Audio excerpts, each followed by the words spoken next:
Welcome to another episode of China Update, where I provide you guys with the most up-to-date political, economic and geostrategic analysis on the world's number 2 economy. My name is Tony. Let's jump in. Okay, happy Friday everybody. I hope you've had a productive week and have a relaxing weekend ahead. Just a piece of housekeeping at the beginning of the episode. I will be flying on Monday, so there will not be an episode on Monday, but we should be back to regular episodes from Tuesday. Okay, but for today's video, let's start with several key diplomatic developments. And the big news on the diplomatic front is that the US Secretary of State may be meeting directly with General Secretary Xi Jinping during his upcoming Beijing visit. UK-based Financial Times broke the story today, writing that several people familiar with the planning said the top US diplomat would meet Xi during his 2-day visit, which starts this Sunday. Blinken would be the first Secretary of State to meet Xi in China since Rex Tillerson visited back in 2017. This is, of course, in the first year of the Trump administration. Mike Pompeo never met with Xi. Both sides are hoping for a reset of types and perhaps the creation of bilateral guardrails, but no one expects a warming of ties. Neither side trusts the other, and both sides understand that they are in deep structural competition now. Quote, "To the extent that there's sort of the appearance of a lowering of tensions, I think it is tactical in near term and is mostly a reflection of the fact that the Chinese have a ton of their own problems to deal with." End quote.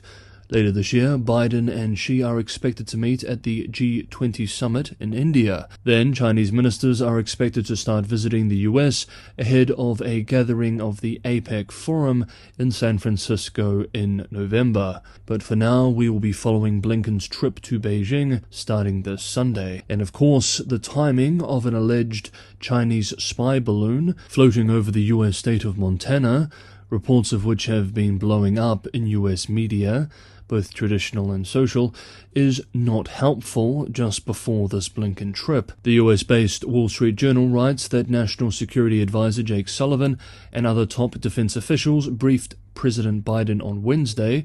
Biden proposed that the high-altitude balloon be shot down after it was spotted. However, the Pentagon opposed the move, fearing civilian casualties. A senior official, cited by US-based The Washington Post, told the outlet that, quote, "The balloon's flight path takes it over a number of sensitive sites, but it appears it does not have the ability to collect information that is over and above other tools at China's disposal, like low-orbit satellites." End quote. US outlet NBC News writes that this type of activity is not unprecedented, with China flying stratospheric balloons like this before. Quote, "But the difference this time is the balloon is staying over the US longer than usual." End quote.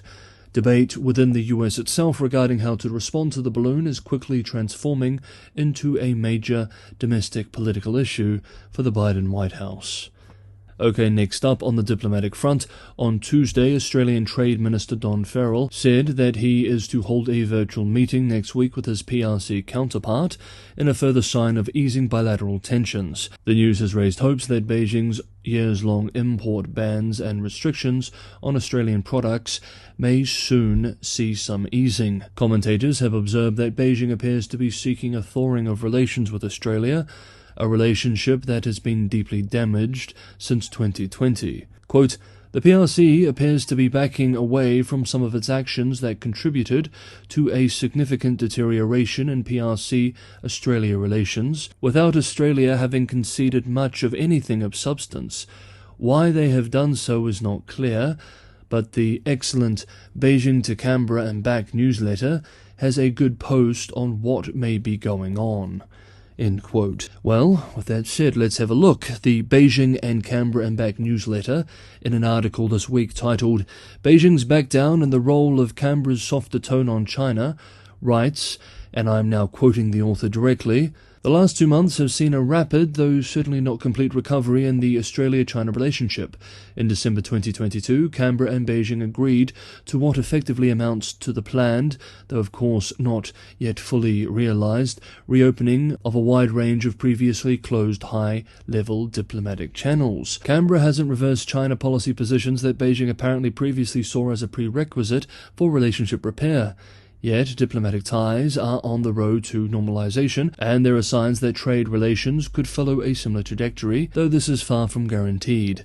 Given Beijing's diplomatic overtures from December 2021 onwards, it's reasonable to speculate that China wanted to rehabilitate ties with Australia long before the May 2022 federal election, but Beijing might have equally judged that it couldn't allow the relationship to repair without getting something in return from Canberra. With the Albanese government rallying around the policy position of its predecessor, Beijing realized that it wouldn't be able to extract substantive policy concessions from Canberra regardless of who won the 2022 federal election. So, to pursue relationship repair, Beijing needed to look to other less tangible wins. Enter the Albanese government's disciplined and cautious messaging on China, or, in the words of Minister Farrell, the Albanese government's concerted effort to have a much more responsible relationship with China. Combined with the political demise of Beijing's bitter sparring partners in the Morrison government at the May election, and the positive symbolism of the 50th anniversary of the establishment of diplomatic relationships between China and Australia, Beijing had the grounds it needed to start thawing its diplomatic and trade freezes. This ends the direct quote. And while we're on diplomatic developments, let's move to Europe and cover one more thing. Hey guys, if you're enjoying today's episode of China Update, don't forget to hit that like button. It's a massive help. If you're enjoying these episodes and you want to be on top of the most up-to-date analysis, maybe consider subscribing, hit the bell notifications, and you'll have these every day they're released. And as always, anyone who can go that extra mile and help me keep China Update sustainable, Patreon and Buy Me a Coffee links are in the description below. As always, thank you so much everybody for the ongoing support. The Czech Republic's recently elected new president made several statements on Taiwan when speaking to European media this week. We should note these statements and anticipate a response from Beijing, which may further complicate PRC-EU relations. President-elect Pavel, who this week also, provocatively from the perspective of Beijing, spoke to Taiwan's Tsai Ing-wen over the phone, the first elected European head of state to do so, expressed to the Financial Times, quote, "This is what we have to be very clear about. China and its regime is not a friendly country at this moment. It is not compatible with Western democracies in their strategic goals and principles. This is simply a fact that we have to recognize." End quote. Unsurprisingly, the PRC Foreign Ministry was quick to condemn the comments with its usual language. This week too, the Speaker of the Czech Parliament said she will visit Taiwan in March.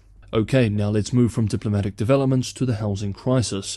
While January has seen mixed news on the economy, the housing sector specifically, despite massive government support, is not getting off to a good start in 2023. According to a Tuesday note from China Real Estate Information Corp, the 100 largest Chinese developers by sales sold 354.3 billion yuan, approximately $52.5 billion US, worth of new properties in January, down 32.5% year-on-year, and also 50% month-on-month. We note that in January the country did shut down for a week to celebrate the Lunar New Year holiday, though Chinese financial media outlet Yicai observes that sales in 30 major cities last month failed to keep pace with the total from February 2022, when last year's Lunar New Year holiday took place, adding, quote, "China's housing market started 2023 with a whimper as demand remains sluggish for an industry that has been hit hard by a debt and confidence crisis." End quote. Land sales didn't do much better in January.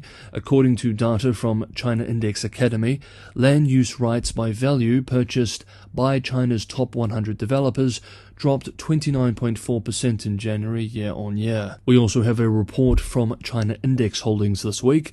According to this report, published yesterday, Thursday, the average price of new homes in 100 major cities dropped 0.02% in January versus December.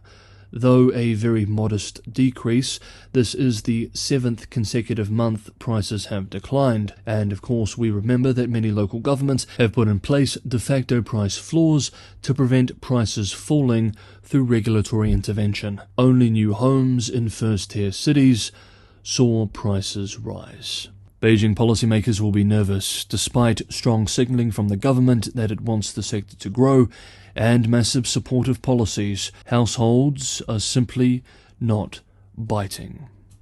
Okay, that is today's episode of China Update. Thank you so much everybody for watching.